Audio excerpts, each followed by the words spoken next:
Hello dear viewer, I hope you've already subscribed by clicking the bell so you don't miss new parts or new stories. You can find all parts of this story in the playlists on my channel. Enjoy the story and of course have fun watching it. Postscriptum. This story was written by a user under the nickname Burnt Redstone, and I only did the censorship so that this story could be heard by my viewers on YouTube. I do not claim authorship of this story. Letter. Chapter 2. Tyson Kane felt like a new man. Actually, that felt like an exaggeration. He felt like a man with a new knee that was finally beginning to work without the constant ache. Without the reminder of his knee replacement operation, he had the impression of being a new man. It also didn't hurt this illusion that he had a talented young chef as his companion and cooking assistant a few times a week. Christy Taylor had a full schedule with her courses and her new part-time job. When she had free time, she'd come to visit him at his cottage on the lake. She'd spent a good deal of time with him since that day the previous year when she'd surprised him in his backyard. In that one day, she'd gone from stranger to student, to friend, and finally confidante.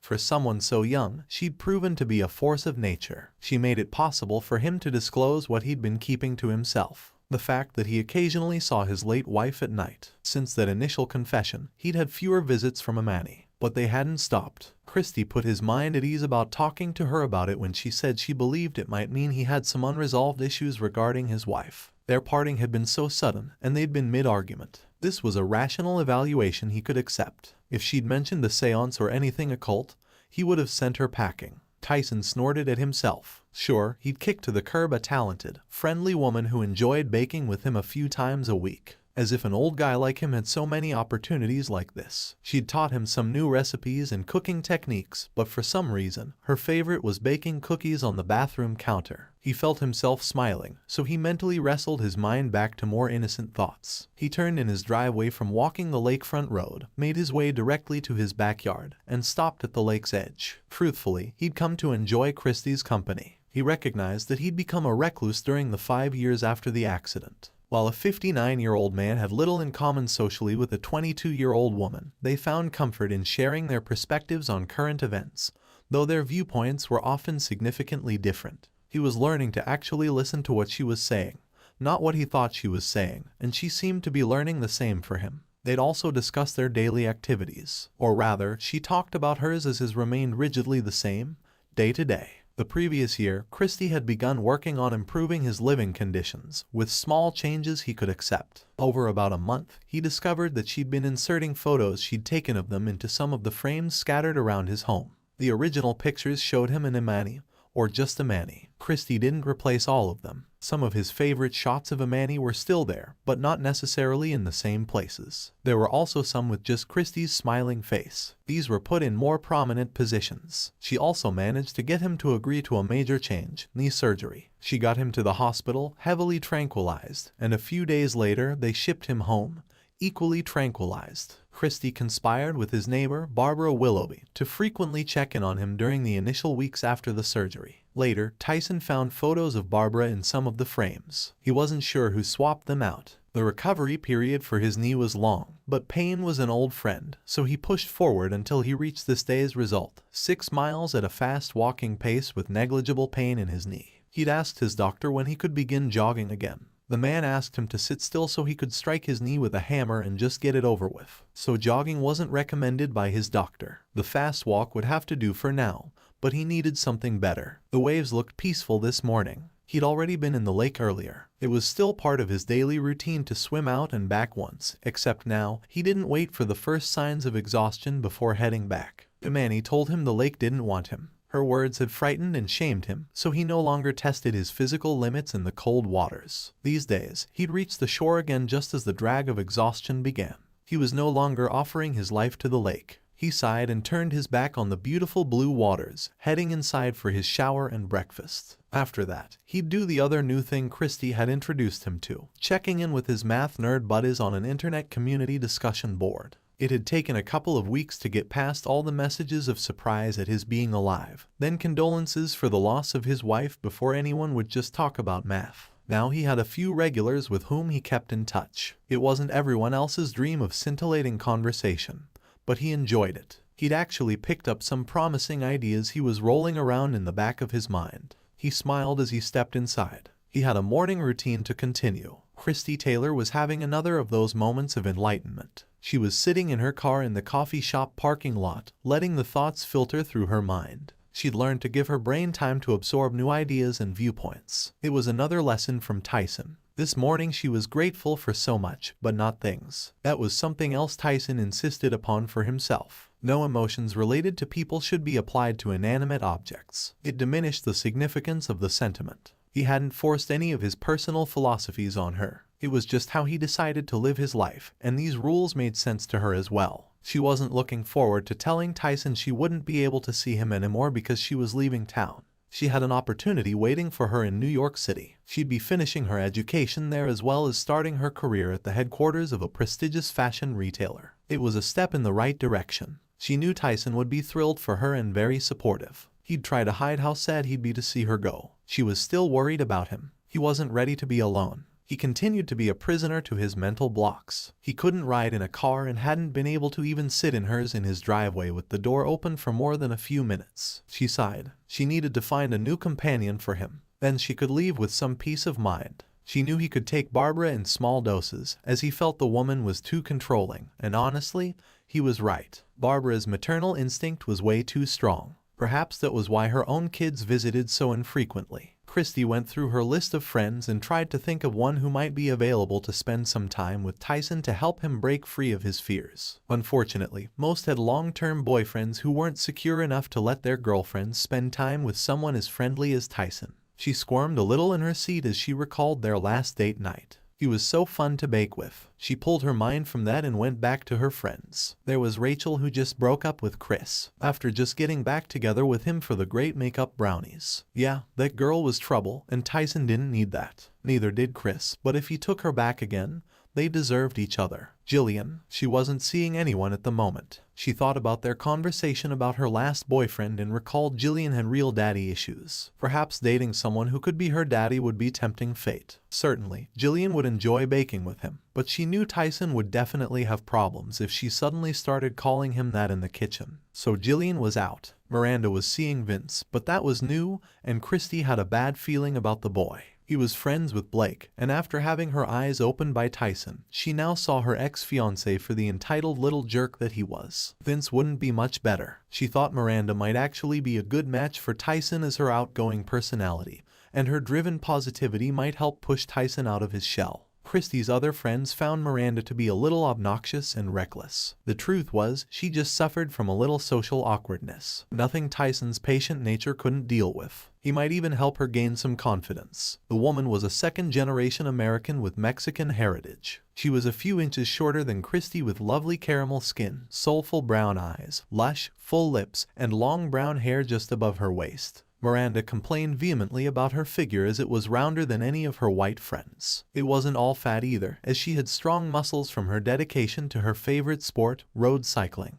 Compensating for her fuller figure, her chest was petite. She was always lamenting Christy must have received Miranda's share as well as her own from the fairy godmother. This kind of outburst, and how she clung to Christy's arm when she said it, was just the kind of thing that made Christy's other friends uncomfortable. Christy just thought it was funny. Just what Tyson needed. She started her car and drove back toward her neighborhood, but turned onto a side street just a block short of her own. Miranda Morno lived with her parents in a lovely 5-bedroom home a block away from Christy's parents' mansion. Miranda was the oldest child, but she had an 18-year-old brother, Raul Jr., and a 16-year-old sister, Natalie. As a single child herself, Christy envied her friend having siblings, not that she'd told her own parents this. Miranda's dad, Raul Sr., was a very successful stockbroker, and her mom, Marie, had a thriving staging business. Christy heard from her friend that Raul just got a new pickup truck for his 18th, and was eager to ask Christy if she'd like to take a drive with him some night. Miranda hadn't been able to deliver that news without bursting into laughter at the look on Christy's face. Apparently, he considered himself to be a player. She parked and walked up to the front door to ring the bell. Moments later, Raul Jr.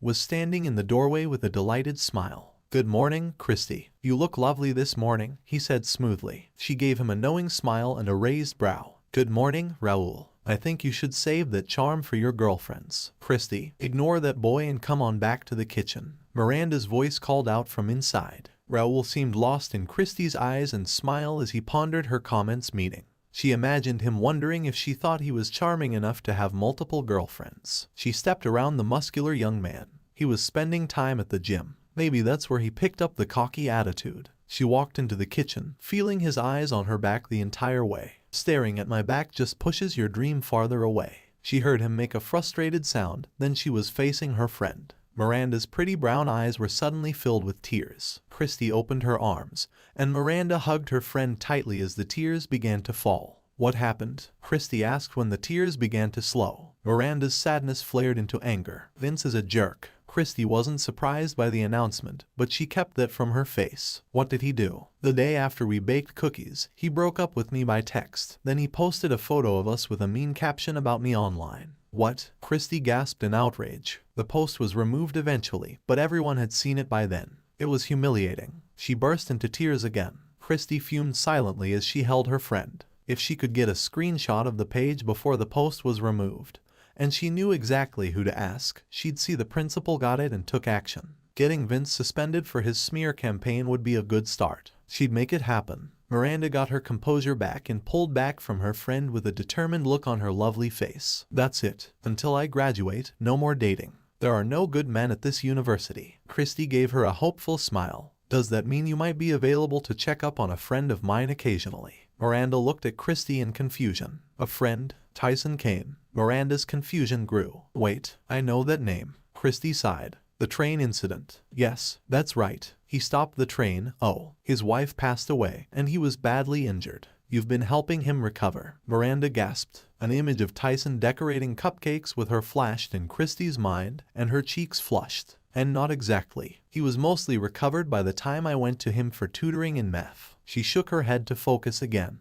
He did lose his wife in the accident, which he barely survived himself. He was also severely shaken by the event and still has anxiety issues. I've been trying to encourage him to come into town, but he can't sit inside a car. He had to be heavily sedated for me to bring him in for knee surgery. Miranda stared at her friend in surprise. This was an entirely different side to Christy she hadn't seen. A huge smile lit up her face. What? Christy asked cautiously. You continue to surprise me, she said happily. Christy shook her head, confused. Your kindness is so inspiring. Whoa. Don't call me a saint. I went there to get him to tutor me in math. He's a phenomenal teacher. In just one day, he resolved all the issues I had. Of course I was grateful. I wanted to help him in return. He's a really nice man. Miranda just smiled and nodded knowingly. Christy cleared her throat and gave her friend a pleading look. You know I'm going to be leaving soon. I would feel so much better knowing someone checked in on him a few times a week. Take him for walks, Miranda suggested. Christy nodded. He swims in the lake every morning and takes a 6-mile stroll after that. He also works out at home. He understands the importance of physical therapy. Miranda looked impressed. Oh, yes, sure, I can do that. Where is he? Miranda said, and Christy hugged her friend happily. Give me your phone, and I'll add his details, Christy said. Miranda handed it over as Christy pulled up the information on her cell. He lives on the lakefront road. Lucky man. Who'd he befriend to get that house? Miranda joked with a grin. Christy gave her a weary look. The leases on the homes there are inherited through families, so he got it from his parents when they passed on. She finished adding Tyson's information to Miranda's phone. Miranda looked apologetic for the crass question. Christy's phone pinged with a text she quickly read. It's my mom. I was supposed to join her and my aunt at the club. I have to go. She hammered out a quick reply saying she was on her way. Then she grabbed Miranda's hands and looked her in the eye. Listen, I'm sorry about Vince. He's a jerk, and there will be consequences for him. Also, I really appreciate you visiting Tyson. You won't regret it. He's amazing. She leapt up and rushed downstairs as she had to get across town in 5 minutes. That was easy in a fast car. Miranda watched her fleeing friend in surprise. She wondered what exciting things were happening in Christy's life now. She wasn't jealous of her friend. Well, not too much, at least. She looked at the address on her phone and decided she'd ride her bicycle on the new trail to visit him tomorrow. Miranda had heard the story of the 2 students who decided to cause trouble and how they met their end at a train crossing when their hijacked locomotive hit Tyson Kane's car, taking his wife's life. Curious, she grabbed her tablet and pulled up the story of that night. She followed some links and eventually was reading about the man himself. Wow, he's a big guy, she muttered when she saw the photo of the burly professor at some university event.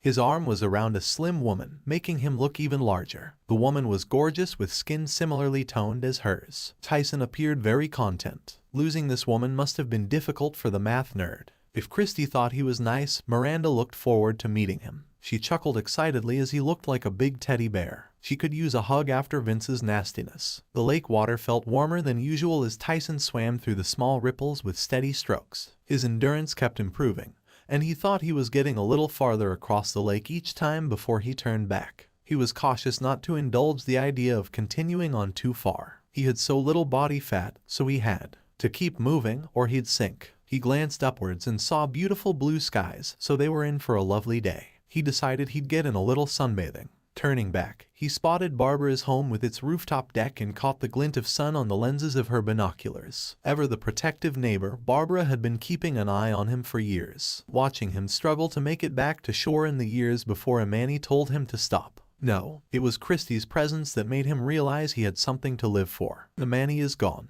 Hallucinations aside, she no longer existed. It was Christie who brought to his attention that Barbara had taken on the role of sentinel and silent support. Christie told him about hearing Barbara's quiet words of encouragement the morning she first saw him stagger out of the water. So, his neighbor had a clear view into his backyard from her roof platform and had a pair of binoculars. He continued to cut through the water strongly as he thought about that. He sighed internally. Tyson wasn't about to change his personal habits for his neighbor. He swims in the lake and sunbathes. That wasn't changing. He would just continue ignoring the possibility of peeping. Barbara's. He felt the waters warming further and knew he was reaching the shallow water near the shore. The swim was over. Tyson wasn't exhausted at all. He got his feet under himself and stood in the thigh-deep water, glancing back at the lake as he sucked air into his lungs to feed his hungry muscles. He'd swim further tomorrow. He turned around to look at his home. He truly loved his little haven. The morning sun felt good, so he turned his face to it with his eyes closed and ran his hands over his head to squeeze the water out of his hair, and realized how long it was getting. The tight black curls had grown in length to the point where he was beginning to resemble Imani. He walked forward out of the water and up onto his lawn. He stretched his arms up over his head and bent side to side. A sharp shriek popped his eyes open, and he saw a pretty young woman staring at him wide-eyed, with her hands over her mouth. She was wearing a brightly colored outfit, which he barely caught a glimpse of before she spun and disappeared up the path beside his house. He would either have to add a lock to the gate or get a more prominent private sign. Miranda raced her bicycle along the winding country road turned recreational pathway as her mind raced ahead. What had she just seen? Finally, she pulled over at a small rest area with benches and pulled her water bottle from the bike as she took a seat. Christie said nothing of Tyson's family living with him. Maybe a cousin. She was sure she'd read that he was an only child, so that hunk of manliness she'd just witnessed completely clothed wasn't a younger brother. She'd managed to pick up a family resemblance before her eyes refused to focus on anything but his clothing. The shriek caught her by surprise, too. She patted her cheeks to snap herself out of her daze. It was going to take some time to get that vision out of her mind. Climbing back on her bicycle, she got herself moving again. She'd have to speak to Christie about her request, as there appeared to be a complication. A sexy one. "Good morning, Tyson." Christie greeted him when she called after her breakfast. "Hey, Christie, how are you this fine day?" he replied. She grinned, hearing the happiness in his voice. Then she recalled the purpose of her call, and her smile dimmed a little. "I was wondering if I could come to see you this afternoon." "Of course. You know I'll clear my busy schedule for you," he joked weakly. "Will you be staying for dinner?" His voice was casual, but she detected a little hope. Her heart twisted. "Not today," she said. "That's cool. Listen, do you recall your first visit to my home?" he asked. The change in direction caught her by surprise, but her grin returned. "Like I could forget that sight." He chuckled at her enthusiasm. "Well, I had another young lady intruder in my backyard this morning, and this one shrieked and ran away."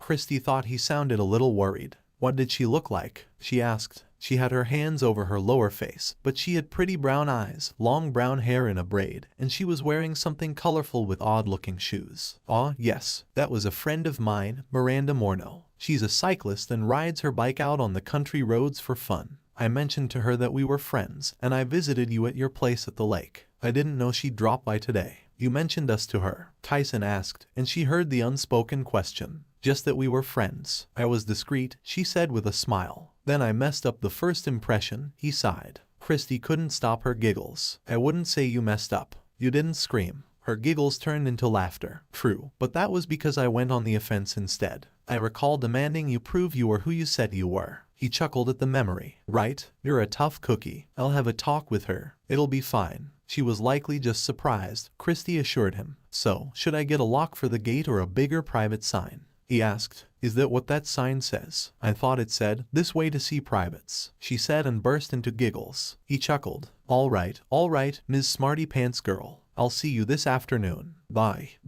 Christy hung up and immediately headed to her car. She needed to speak to Miranda. She could probably have walked, but Christy knew of a few places she could be if she wasn't home. When she pressed the doorbell, Raoul Jr. answered it and gave her another delighted smile. 2 days in a row. It's feast or famine with you, he teased. She gave him a smile as she had to give him credit. That line was pretty smooth. Looking for Miranda, she replied sweetly. He sighed theatrically. One day, I dream you will call on me. She grinned at him and raised a brow. Not today. Raoul stepped back and gestured for her to go upstairs. She's returned from her ride. She's in her bedroom. Christy smiled and climbed the stairs, once more feeling his eyes on her. Staring at my appearance just pushes your dream farther away. She heard him make a frustrated sound, then she was facing her friend's bedroom door. She knocked. Miranda, it's me, Christy. She heard a muted squeak and some thumping as something was dropping to the floor. 1 second. Miranda called out from behind the door. Christy waited and did her best not to imagine the source of the odd buzzing noise inside. The door opened, and Miranda stepped out into the hall. Christy noticed her face was flushed. Why don't we go sit on the patio? It's a lovely day outside, she asked quickly. Christy could still hear something angrily buzzing away inside. Are you sure you don't need to turn that off first? She asked cautiously. Miranda's shoulders slumped, and she sighed. Okay, can you help me move the bed? They went inside and pulled the bed away from the wall so Miranda could collect the vibrating device, which had somehow fallen between the mattress and wall. She shut it off and tucked it in the drawer of her bedside table. After they pushed the bed back, they sat and faced each other. Miranda's face looked like it might ignite. I understand you had an interesting visit out at Tyson's this morning, Christy began. Miranda's eyes widened alarmingly. You didn't tell me Tyson had family living with him. Nudist family at that, she exclaimed. Oh, you saw him without clothing, Christy said with a big grin on her face. She was rather enjoying this. Saw him. He walked out of the lake like some kind of celestial being who just splashed down on his comet. He's handsome. Miranda sighed. Who is he? Tyson's younger cousin. Christy laughed joyfully, and Miranda couldn't help but grin at the happy sound. Tyson lives alone. The man you saw walk out of the lake was him. He swims every day. She took a breath and reached out to take Miranda's hand in hers. Listen, he put himself through hell after the accident. He might have even been trying to kill himself with exercise. He lost all the extra weight while building and hardening his muscles. He's still incredibly driven with his workouts. Miranda was staring at Christy with a dawning realization in her eyes. It's him. He's your mystery man. Christy smiled softly. He's a dear friend, but there's no romantic love involved. But you're involved with him. Christy's smile burst across her face as she nodded. Tyson's a wonderful friend. Miranda squealed excitedly as Christy confirmed her guess. Christy held up her hands to calm her friend. That information is not for sharing. It wasn't something Tyson was looking for. He was almost a shut-in when we first met. He didn't want me in his backyard. He didn't want to tutor me. He didn't want to let me join him for his afternoon walk. We wouldn't have had a deeper connection had I not decided I wanted him and pursued him so aggressively. He had a real problem with our age difference. It wasn't as much of an issue for me as he's so darn amazing. Miranda thought about Christy's request for her to look in on Tyson. Were you expecting me to get involved with Tyson as well? Christy looked at her in shock. No. Oh my God, no. I just wanted someone to help keep Tyson from slipping back into his shell. He needs external contact, someone to talk with face to face. Once you get to know him, if you decided you'd like to form a deeper relationship, you'll need to work that out with him. As I said, he's wonderful, but if I hadn't pushed the issue, it would never have happened. He's a gentleman. She smiled fondly. Miranda nodded as she thought about everything she'd learned. She knew it was too soon after Vince for her to seek another boyfriend, and seriously, she could use a break from dating. Having a man to talk to might be nice. An idea popped into her head of something else that would be really nice. You said he's hardcore into working out, yes? She asked. Christy nodded, so Miranda jumped off the bed to pull her friend after her. They rushed downstairs and out into the backyard to run over to the large 2-story garage at the end of their driveway. Slipping inside, Miranda led Christy upstairs into the loft, where they saw several older, used bicycles hanging from the rafters. She turned and faced her blonde friend. We can fix up one of these old bikes for him, and he can join me on my bike rides," Miranda gushed excitedly. Christy was struck by the brilliance of the idea, but not its execution. None of the bicycles would likely fit Tyson. He'd probably bend them into a pretzel if he went all out on them. However, getting him a new bicycle, something his size and strong enough to handle his strength, was a stroke of genius. Not only would it give him exercise, it wasn't a car, but it gave him the means to leave the little cocoon of his neighborhood. It also gave Miranda an incentive to hang around with him as well. "Miranda, you are a genius, but you need to think bigger. Can you take me to a bike shop, the best one, like right now?" she asked with a trembling voice. The brunette picked up the excitement and nodded quickly. "I know just where to go." Tyson heard the crunch of car tires on the gravel of his driveway and smiled. Christy was here. When the second set of crunch sounds began, he turned to the front door. A second car. He checked the oven, and all was good, so he headed over to the door to open it. Parked in the spot furthest from the door was Christy's sporty white coupe. She was getting out and watching him with a big grin on her face. In the spot closest to the house, a blue pickup was coming to a halt. In the passenger window, he saw the pretty brunette who surprised him this morning. She was looking at him with wide eyes and a nervous smile. The truck's engine went silent, and the lovely brunette stepped out. She had on a new tight-fitting outfit but sneakers on her feet this time. On the other side of the pickup was a tall, good-looking young man with a complexion that matched the brunette. He was watching him with an amused smile as Tyson stood on his steps wearing an apron, shorts that were probably not currently visible, and sandals. "Do you greet all your visitors, only wearing an apron?" Christy called out, joy in her voice. He lifted the apron to flash his shorts at Christy,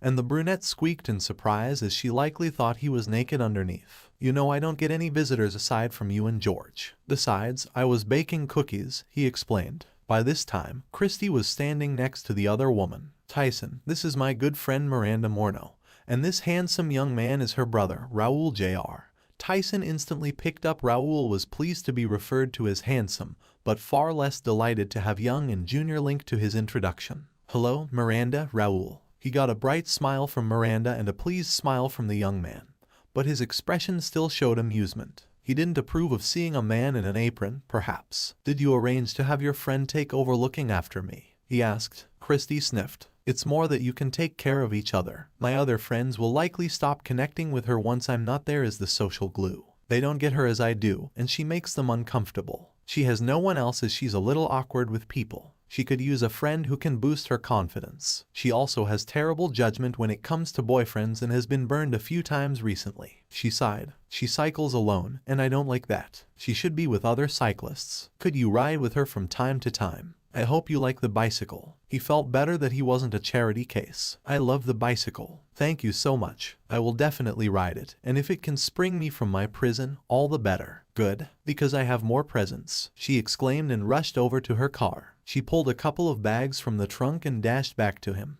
In one of the bags was a bike helmet. It was satin black plastic with many vent holes. A few stripes of the same yellow, green on the bike decorated the sides of the helmet. He also saw black fingerless cycling gloves with padding on the palms. "Is this going to fit me on top of all this damn hair?" he asked. "Maybe I should get it cut back to the original short length I had." "No," Christy and Miranda exclaimed, then burst into laughter. Christy recovered first. "Your hair is gorgeous and really suits your new look. Leave it long, please," she said, batting her eyelashes at him. He sighed. Pushing his hair back, he managed to get the helmet on, but his hair was bunched up on his back. Miranda came forward and gathered the hair into a bundle. "You should tie it back before putting the helmet on." "Right, got it." He realized she was still holding his hair. "You can let go now," he said with a smile. She flashed him an embarrassed smile and stepped back. Next, Christy pulled black bike shorts, black ankle socks, and a black cycling jersey from the shopping bag. She held out the jersey to him, and he held it up by the shoulders. Tyson burst into delighted laughter as the shirt was black as a blackboard with math formulae printed all over it, looking like chalk scribbles. A math nerd cycling shirt. "This is awesome." Christy and Miranda were beaming with happiness. "Go put them on," Christy asked. "Nothing goes on under the cycling pants," Miranda insisted. Then her face went red. He pulled the helmet off, leaving it with Miranda, and carried the clothes with him into the house. In his bedroom, he stripped off his shorts and tugged on the bike shorts. They clung to him like a second skin. The padding between his legs felt like he was wearing a diaper. He pulled the jersey on, and again, it felt clingy but didn't restrict his movement. He looked in the dresser mirror at his hair. It truly was as long as Imani's had been. He walked to her dresser and opened the top right drawer. Inside were Imani's hair scrunchies. He grabbed a random one, white, and did his best to pull his hair back to bind it in the elasticized hair tie. He looked in the mirror. Good enough. At the front door, the new socks went on, then he put on his sneakers. He didn't have the funky shoes Miranda had. Walking outside, he heard Christie's wolf whistle. The pants could be a little less tight, he complained. No, they're perfect, Christie purred. She joined him at the base of his stairs. She patted his chest as she looked at how well he filled out the jersey. Listen, I have to go, but I'd like to come by this weekend. Saturday afternoon and leave Sunday afternoon. He smiled. Sure, that would be nice. He knew it would likely be the last time they would be together, so he'd prepare her a nice meal and ensure the counter by the bathroom sink was clear. Christie pressed her soft, hot,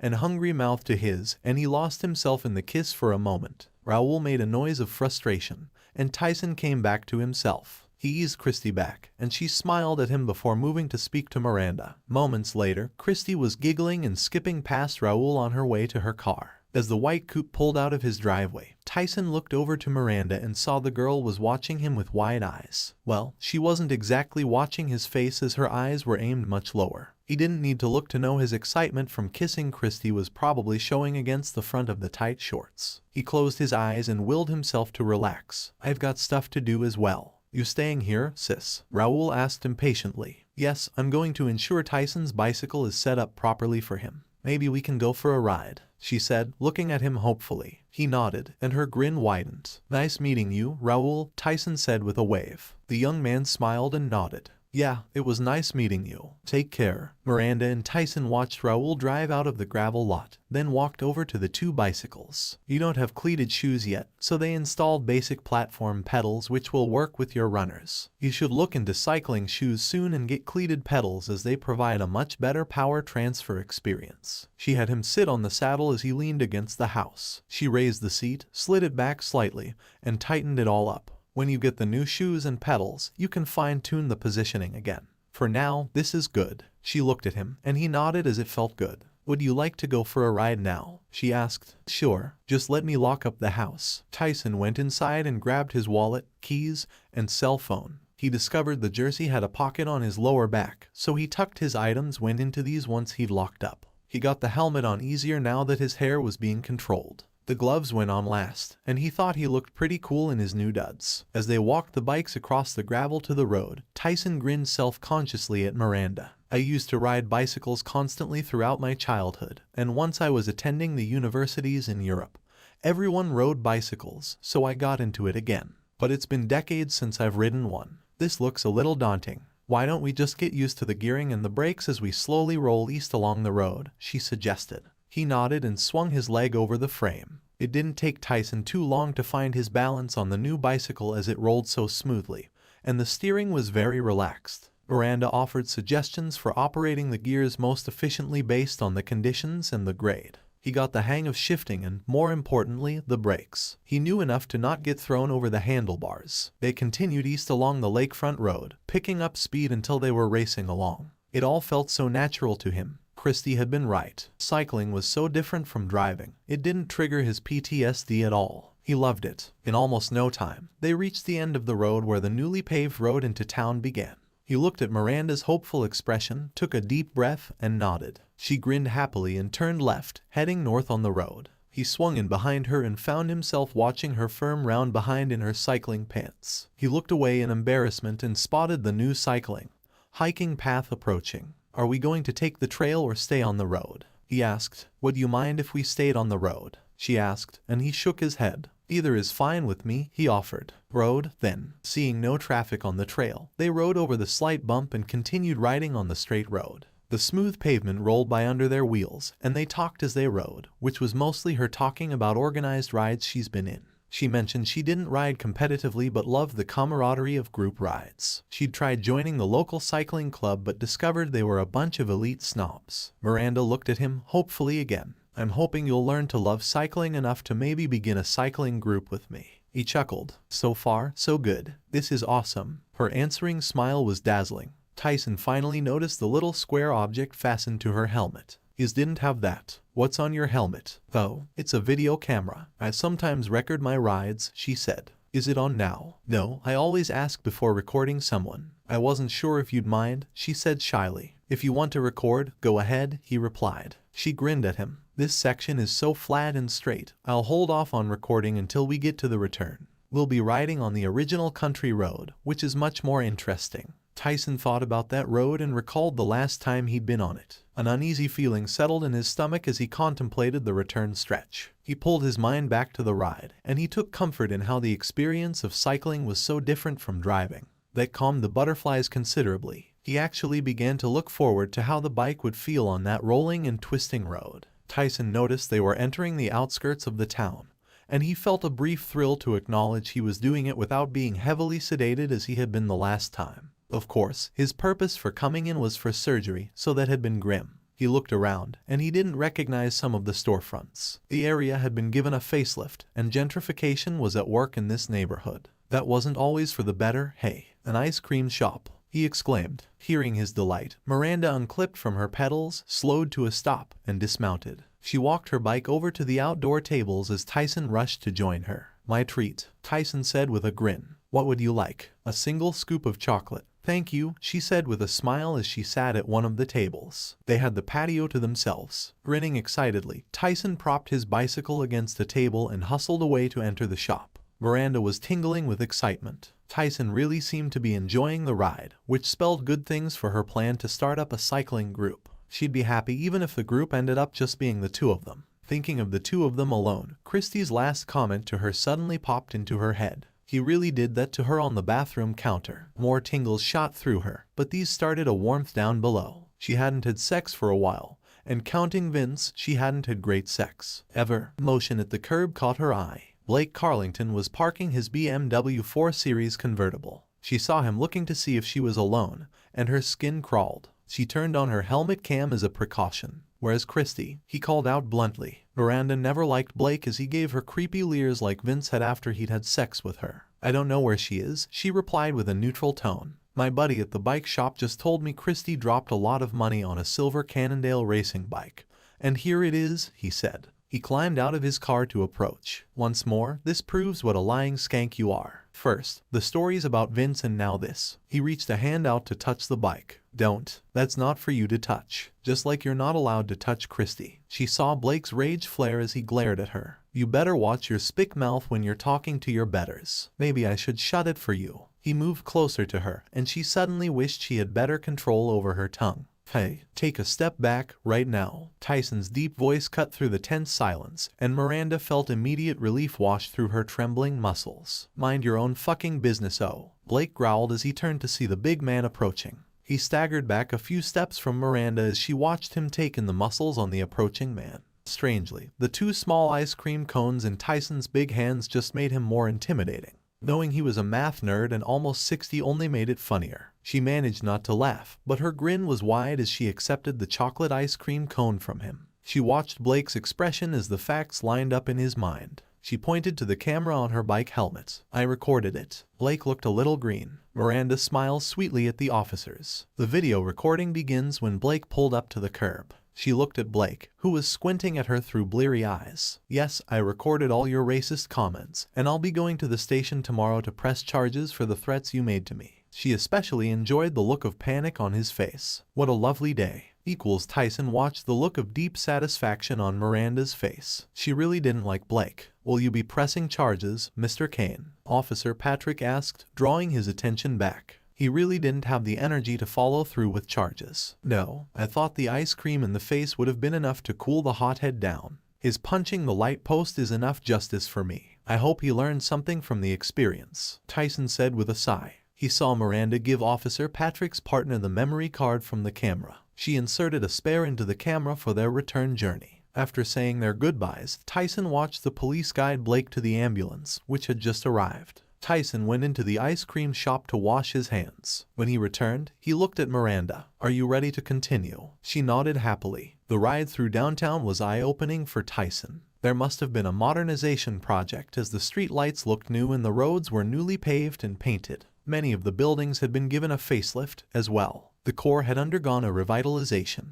Considering this was the real estate that would have been destroyed if the two students had completed their mission, He wondered why the town council had restored and reinvigorated the tired and abandoned business district. Maybe the national attention by the press forced their hand. The money had likely been destined for their pockets instead, so this was doubly pleasing. Regardless, he was delighted to see new life here and young people, students from the local university, enjoying themselves among the unique boutique shops and fancy coffee houses. They drew closer to the university, and Tyson realized the ride from his place to these buildings wasn't long or difficult at all. The idea of future visits to George suddenly popped into his mind. He slowed, and Miranda looked at him curiously. "Do you think it would be okay if I just popped my head in to say hello to George?" he asked. She beamed him a smile. "That sounds like a good idea." "What building?"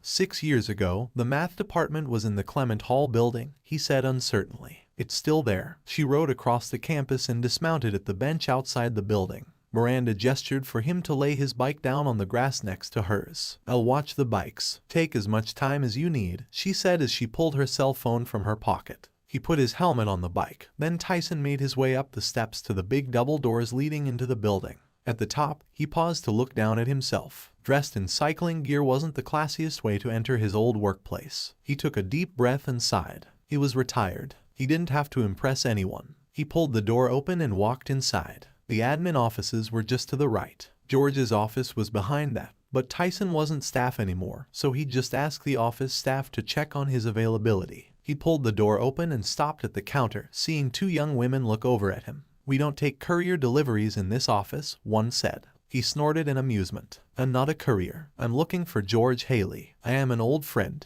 Is he in?" He heard the office door open behind him but focused on the young woman approaching the counter. She was looking at him suspiciously. "I'll need a name," she insisted. "Tyson Kane." There was a squeak to his right, and books landed with a thump. He turned to see an older woman gaping back at him. 5'0" in 1-inch heeled sensible shoes. Her standard simple tan blouse under a brown sweater above a brown skirt. She was still a slim, gray-haired pixie of a woman with startling green eyes. His memory bubbled her name up from the back of his mind. Gail Sampson, George's personal secretary. She'd worked with George since he'd arrived at the university. "Tyson," she said with a shaky voice. He smiled. "Hello, Gail." "Oh, my goodness. Tyson," she exclaimed as she rushed forward to pull him into a hug. He glanced down at her in surprise before wrapping his arms around her, too. He glanced over at the 2 office girls who were staring at him in shock. Gail pushed back the smile up at him. "You found a way to leave your home and come to the university." He glanced at the 2 women listening in,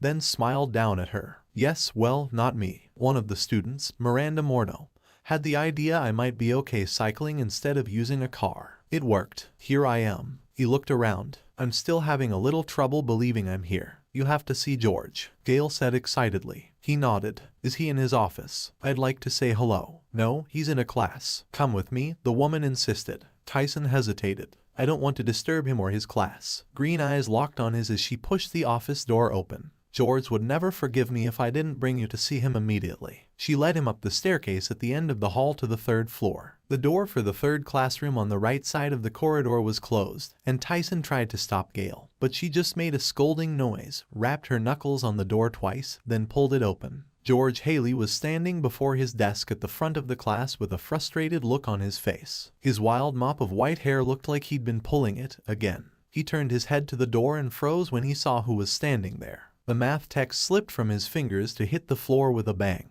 Gail gently pushed Tyson forward until he stepped into the room. He felt the eyes of the 18 students turn his way. "You're here. How?" George gasped. A student, Miranda Morno, suggested if I couldn't travel in a car, I might be able to do it on a bicycle. He gestured to the classroom. "It seems I can," he said humbly. "Can't travel in a car. Lame," a student voiced. "Mr. Phillips, you are 1 second away from failing my class. You either apologize for your stunning lack of empathy or get the heck out of my classroom." George raged as his eyes bored into the wide eyes of the stunned young man. "George, it's okay. Being young and stupid isn't a crime, nor is it terminal. There's always hope," Tyson said as he stepped closer to his friend. "Apologize," George growled quietly. "I'm sorry," young Mr. Phillips said quickly. Tyson watched his friend, who seemed like he was finally settling down. "I'm sorry. I didn't come here to disturb you in the classroom. I just finally managed to make it into town without being sedated, and I thought I would visit you since you visited me so many times,"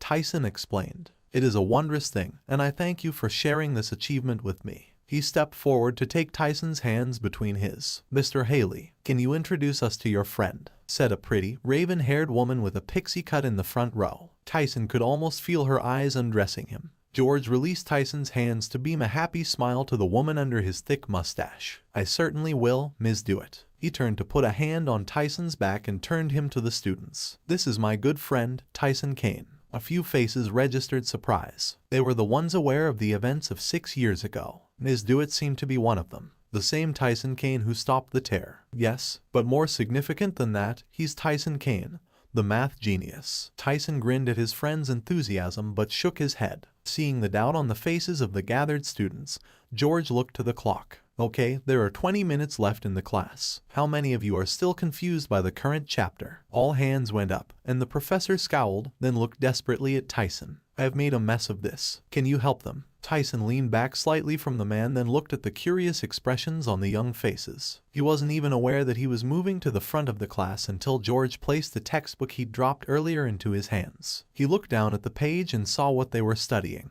He needed to understand their issue, so he began to ask them individually where their difficulties were. When he'd captured enough information, he made everyone stand and hold their hands outstretched before them, shake them and blow rude raspberries to clear their minds of their preconceived notions. He demonstrated the gesture, and after the initial laughter, he managed to get 16 of the 18 students to copy him. Mr. Phillips and the boy next to him didn't play along. He turned his attention to them. "Mr. Phillipson," he asked, looking to the embarrassed man. "Mr. Kent," the young man mumbled. Tyson nodded. "Mr. Phillips and Mr. Kent, you need to clear your mind. It doesn't matter what gesture you use to do it as long as it is outrageously different from what you've done so far. How about doing this?" He suddenly struck a bodybuilder pose and grunted aggressively. More laughter from the class. Mr. Kent was right there and mimicked him perfectly, so Tyson clapped. Mr. Phillips gave a weak effort, which was all they were going to get from him, so Tyson just nodded. "Great. Now that we're all fresh and new, let me tell you a little story," Tyson exclaimed. 12 minutes later, the students were filing out of the room, chattering excitedly, and Tyson leaned back against the desk, feeling a warmth filling him he'd thought was long gone. Ms. Dewitt stopped before him. "Thank you for dropping by today. We all feel far better now that we understand. If you wanted to drop by more often, we would love to have you. I would love to have you." She gave him a coy look and joined the others leaving the room. She smiled at him over her shoulder as she stepped outside. George had a broad, satisfied smile on his lips, and Gale leaned back against the wall by the door with the same smile. Tyson pulled his mind back from the not-so-subtle invitation. "Thank you for the opportunity to dip my toe into the pool again. That was fun." George shook his head. "Fun? He says it was fun. Did you see how frustrated I was when you arrived? This material isn't fun unless you are passionate about the subject matter. From you, it's a love story. From me, it's hard work. No one wants to listen to me.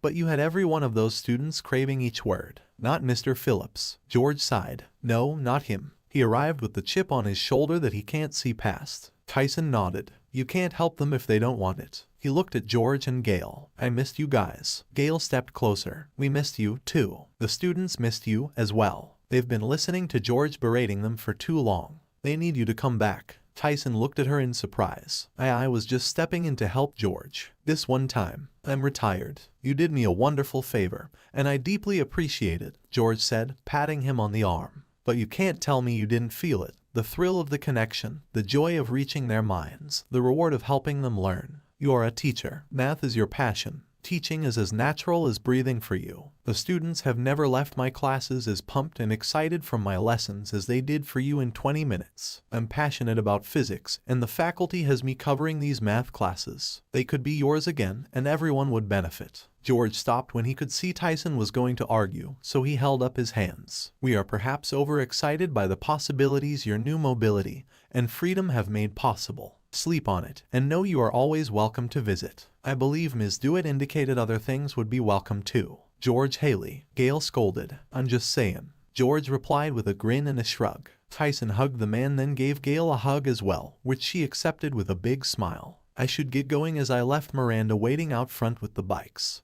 We must go with you so we can thank her personally," George exclaimed, and Gale nodded in agreement. Tyson led his friends downstairs and out the front doors to meet Miranda, who stood as they approached. Gale moved forward and gave the surprised girl a hug, closely followed by one from George. "Thank you so much for helping Tyson find a way to escape his isolation," George gushed.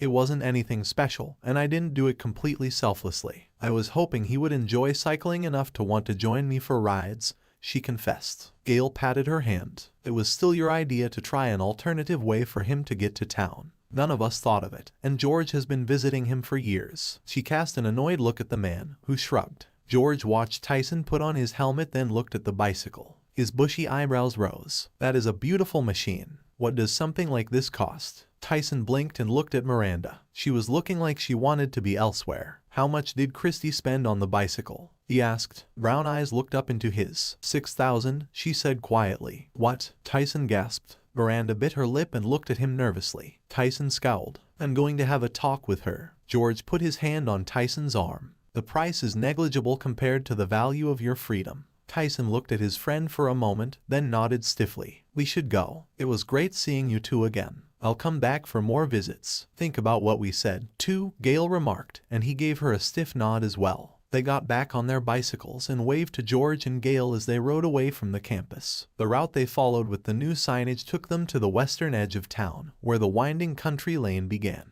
The entrance was blocked to vehicular traffic, but they rode between the metal posts. They picked up their pace, and Tyson began to smile once more as the bike swept up and down the rolling hills and took the corners so well. He had to admit it was a finely crafted and balanced machine. He still thought $6,000 was far too much for Christy to spend on a bicycle for him. He was going to insist that she allow him to pay for some, if not most, of the cost of the bike. There was such a thing as being too generous. On a straight section, he glanced over at Miranda and saw she was watching him. Are you mad at us? She asked. No, your hearts were in the right place. I'm sure I could have ridden a bicycle that cost under $1,000 and enjoyed it almost as much as I am this feat of engineering.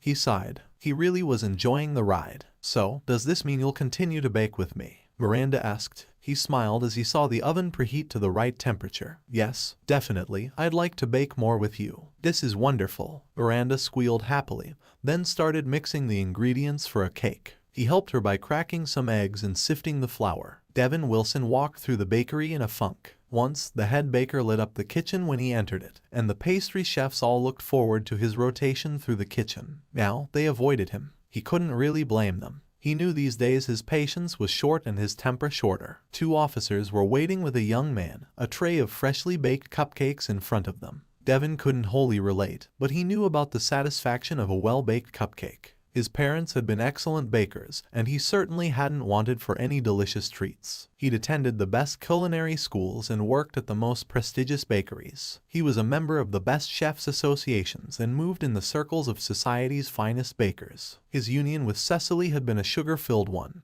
and it ended badly. He vowed off baking once they were officially divorced, though, for one cupcake, he would have gladly jumped back in with both feet. But it wasn't to be. With a sigh, he grabbed the tray of cupcakes and approached them. One glance at the cupcakes told him everything he needed to know. They indicated they were sent for taste testing when they first arrived. He'd confirmed the taste on the frosting once he spoke to the cupcakes. The three men looked at him as he arrived. Hello, Mr. Carlington. I see you've baked some delicious cupcakes. Can you tell me how you made them? I baked them with love, was the brief reply. Something or someone. If the police are here, there is usually someone else involved, Devin said. I was aiming for someone, defending my cupcakes, and I baked the cupcakes. Devin looked to the officers. Was the other man injured in any way? No, Mr. Kane managed to avoid the cupcake. Mr. Carlington was lucky Tyson didn't take offense and decide to throw some cupcakes of his own. Guy's got excellent aim. Devin was blinking as his head began to spin. Kane was baking cupcakes with some other baker. No, he left the bakery, got into his car,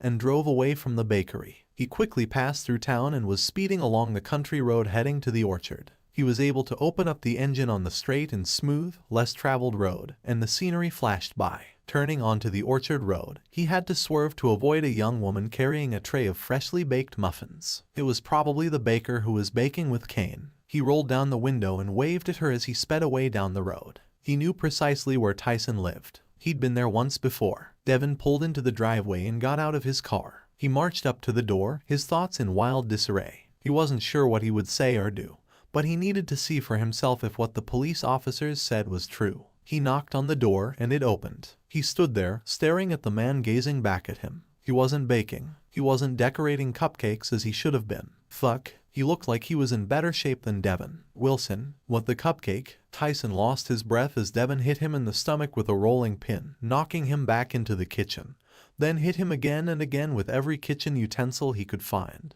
When he returned to his senses, he was standing over Tyson, breathing hard, and his hands hurt so much. Kane's kitchen was filled with high-quality bakeware, no expense spared. Devin had broken the wooden spoons and the rolling pin from striking Tyson's body with the tools he'd learned in his culinary arts training, something he'd never used on another soul. Until today, he scowled down at the stunned baker on the floor, wondering how he'd survived the assault with all those kitchen tools. "Why are you still alive?" Devin growled. Tyson blinked up at him. "You baked me up. You didn't need me." "No. Why didn't the oven burn you, too?" Devin raged, crumbs flying from his apron. Tyson paused as pain flared. "I don't know. Sometimes, I wish it had." Devin hit Tyson again and pulled his hand back as he winced in pain. Tyson blinked as he pushed the pain back and looked up at the chef. "Pretty fucking silly for a baker to hurt his hands like this." Devin glared down at him. "You're right, but I forgot, you're the baking genius, aren't you?" Then he drove his foot into Tyson's side with a vicious kick. He was rewarded by a groan from the man.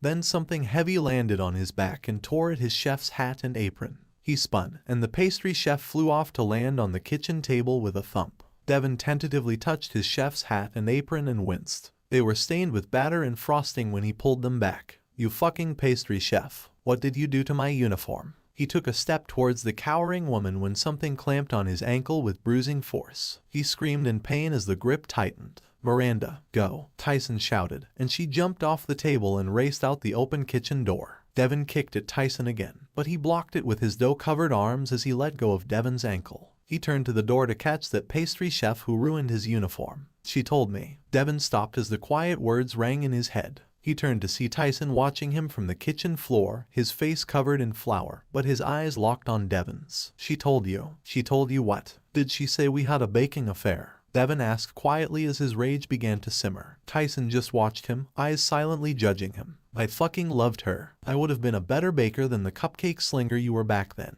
Devin screamed. I loved her," Tyson said. "You should have shown it better than you did, or she wouldn't have turned to me for pastries." Devin snapped. Something in Tyson's eyes told Devin he hadn't known. He'd been bluffing, and now he was hearing proof for the first time. "Fuck, you really didn't know?" he sighed in disgust. "Well, fine." He wanted Tyson to hurt like he was hurting. "The first time was in Indianapolis. After the pastry convention, we went to the bakery and got donuts. And Manny followed me back to my bakery, and she gave me a dozen assorted donuts. She wasn't too good, but even then, I was captivated by her. She wouldn't let me have cookies, but I was able to try her brownies. Then she left." He smiled at the pain he saw in Tyson's eyes, so he continued. "Manny was a little standoffish at the bakery for a while, but at the San Francisco convention, she went to my bakery with me, and this time she wasn't shy. Her hands were all over the cookies. She was much better at icing cupcakes when I taught her. Again, she refused to bake cookies, but I knew it was just a matter of time." Tears ran down Tyson's face now,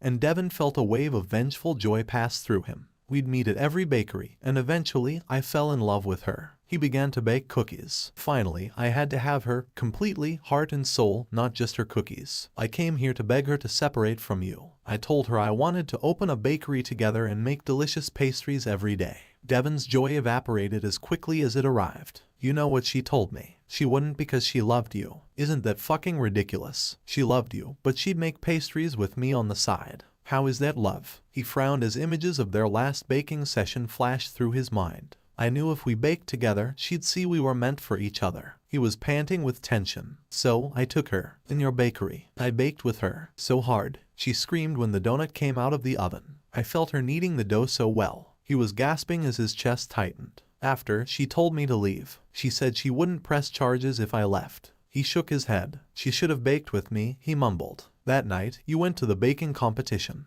Devin turned to give Tyson another kick to the pastry, but his head snapped back as a big dough scraper crushed the cartilage of his nose. The dough scraper hit him again, and he felt something break in his nose, and a light flashed. He opened his unaffected eye and saw Tyson falling to his knees, his fury-driven energy exhausted. Devin smiled as he was going to make Tyson pay for those hits. When the big dough scraper drove his bread dough up into his pastry, he squealed as his eyes rolled back, and he dropped to the bakery floor, unconscious. Tyson woke in a bakery bed in dim lighting, and his anxiety spiked as he tried to recall if he'd ever left the bakery after the accident. His time sense was messed up, and his mind was right back to the night after. Except, the pain had been worse then, much, much worse. The physical pain he felt at the moment was a mere shadow of his earlier agony. The mental anguish, he didn't know how to deal with what was going through his head. Devon's confession had taken him by surprise, and the knife of pain it caused was still deeply embedded in his heart. Every dough, hurt, and sorry, sugar, I'm so sorry. He couldn't deal with her now. He closed his eyes and went through his recipes.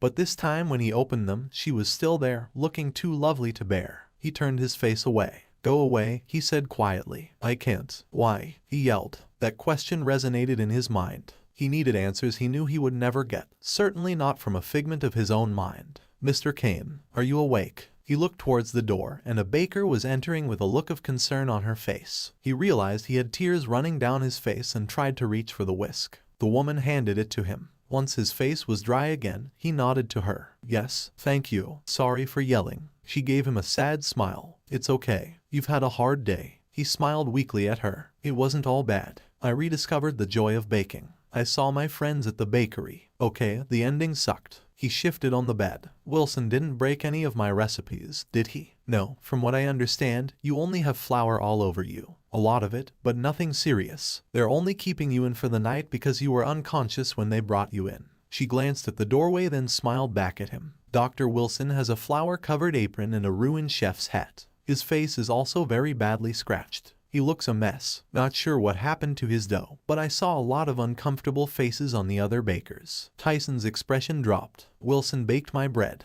The baker gasped. How do you know? His expression remained grim. He was boasting. He didn't understand how that didn't make her love him. Tyson felt the gentle touch of a wooden spoon on his cheek. Was he crying again? He reached up and tried to dry them, but they kept coming, then he couldn't stop them. The baker stayed with him until exhaustion pulled him under once more. The next morning, Tyson was sitting in a bakery chair at the bakery's exit, arguing with the admin staff, who insisted he get a drive home. He insisted he couldn't do that. He grew more agitated until Miranda appeared at his elbow. He looked up at her in relief. It's okay, we have him now, the young baker said to the office worker and gestured over her shoulder. Raoul was visible sitting in his pickup in the bakery parking lot. The clerk nodded and left. Tyson looked at Miranda with a troubled expression. I can't. She patted his chef's hat. I know. How much pain are you in? He blinked at her. And sore, but I can knead. If you're well enough to knead, you can bake your cupcakes, she said and guided him outside. Raoul was taking Tyson's whisk out of the back of the pickup.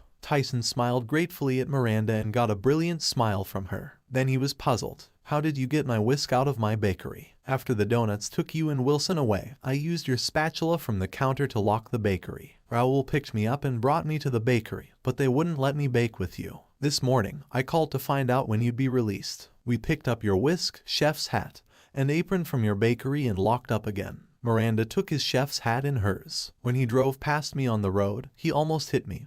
And he was so angry. I had a bad feeling, so I baked back and found him standing over you. I didn't think before I attacked him. He tossed me off and was going to bake me, too, when you stopped him. When you told me to run, I only went as far as the driveway, where I called the police. He didn't follow, so I went back to the door and listened as I waited for the police. I gave the police a statement after you were taken away, and I told them everything I heard. Tyson held her eyes. The police know he assaulted her. Miranda nodded, and after a moment, Tyson made a single stiff nod. He put on his gloves and helmet as Raoul got Miranda's bike from the truck, too. The brother waved to them and drove off. Tyson eased himself onto the bike and took some breaths to calm his shaky muscles. Aside from some aches from his bruising, he thought he was okay. He followed Miranda out of the driveway and across town to the entrance of the path to the lake. He loved the familiar road and was grateful they could take their time and not worry about cars. Miranda was satisfied to just ride in silence with him. Soon enough, they reached the lakefront road and stopped before his driveway. Thank you so much for bringing the bicycle to the hospital. I wasn't looking forward to walking all the way home. He held his hand out for his keys. My bag's inside, she said.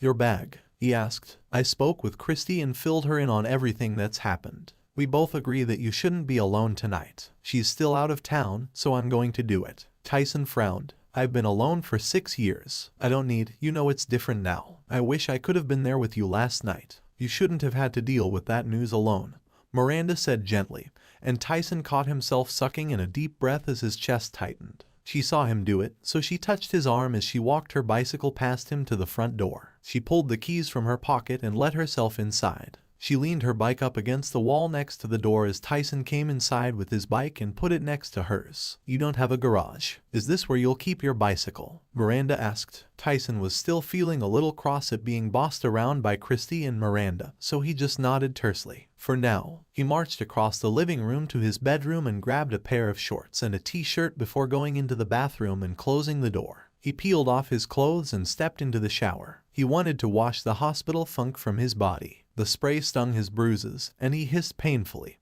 but he pushed through it and washed his hair and body clean. Tyson's muscles were trembling when he shut the water off and stepped out. He leaned against the counter and tried to catch his breath. Between his beating the night before, his disturbed sleep, and pushing himself to ride home, his body was saying enough. He tried to pull his shorts on but dropped them instead. Shit. The bathroom door opened, and Miranda was looking at him in concern. "Haven't you heard of knocking?" He growled with a shaky voice. "You moaned all through your shower, and I can see you're about to fall down. Come on, you've done enough today. Besides, I've seen you naked," she insisted. She moved next to him, put her arm around his back, and had him put his arm over her shoulder. Miranda walked him out of the bathroom and over to his bed. "You look exhausted, so I want you to get a little rest." Tyson wanted to argue, but he knew she was right. "Do you want something for the pain?" she asked as she pulled the sheets down. "No, I'm tired of feeling drugged," he muttered as his fatigue quickly caught up to him. He slipped under the covers slowly, easing himself down,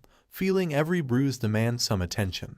Then he sighed as he rested back on the pillow. His eyes were already closing when he felt soft lips pressed against his forehead. He managed to force his eyelids open enough to glance up at the blushing face of the brunette standing next to him. Then he let sleep take him. She woke him later to feed him some dinner, soup, and a slice of bread, then he slipped under again. When he woke again, the house was dark, and he felt warmth in the bed next to him. He saw dark hair spread across the pillow next to his and Miranda's sweet face as she slept. He eased himself out of bed, stifling the groans from his aching muscles. He silently left the bedroom and closed the door. He walked over to the patio doors facing his backyard and stared at the dark lake beyond. The moon was giving just enough light to make out the end of his property where the water began.